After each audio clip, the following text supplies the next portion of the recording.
This article is titled, Where Do Rocks Come From? Where do rocks come from? This question keeps geologists busy. Even though they don't have all the answers, they know a lot about where rocks come from. There are 3 big groups of rocks. All the rocks in a group have similar origins. The 3 groups are igneous, sedimentary, and metamorphic. Igneous rocks start out as melted rock deep under the surface of the earth. Sometimes the melted rock comes to the surface in volcanoes. It pours out as lava. When the lava cools and hardens, it forms new rocks. Other times, the melted rock slowly cools and hardens below the surface. Earthquakes and other changes in the Earth's surface might bring these igneous rocks to the surface years later. Igneous rocks can be crystalline or glassy. Granite is an example of an igneous rock. If you look at a granite sample with a hand lens, you can see the crystals of quartz, feldspar, and mica. Obsidian is also an igneous rock. Obsidian is smooth and shiny, but has no crystals.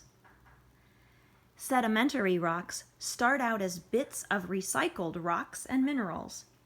Sandstone is an example of a sedimentary rock. The story of sandstone starts with big rocks in mountains.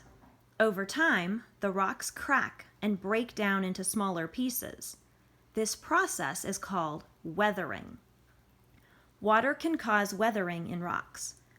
Water freezes in cracks in rocks. When this happens, the cracks get bigger. When the water thaws, the rocks crumble.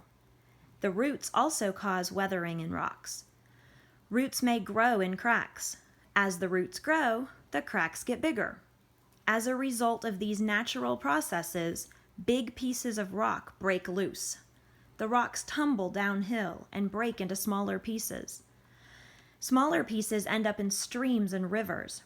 The pieces are banged around and broken into smaller and smaller pieces. Eventually, the rocks from the mountain are reduced to sand. Sand often ends up in lakes and bays. It forms a layer on the bottom of the lake or bay. These layers of sand and other materials are called sediment. As millions of years pass, the sand gets buried under more layers of sediment. The sand particles are pressed and cemented together. The sand turns into sandstone. Other sedimentary rocks, like limestone and shale, form in similar ways. Sedimentary rocks often have bits of sand and gravel you can see. Sometimes sedimentary rocks contain fossils of shells or plants. Sedimentary rocks form in layers. If the rocks are still in their natural site, you can see the layers.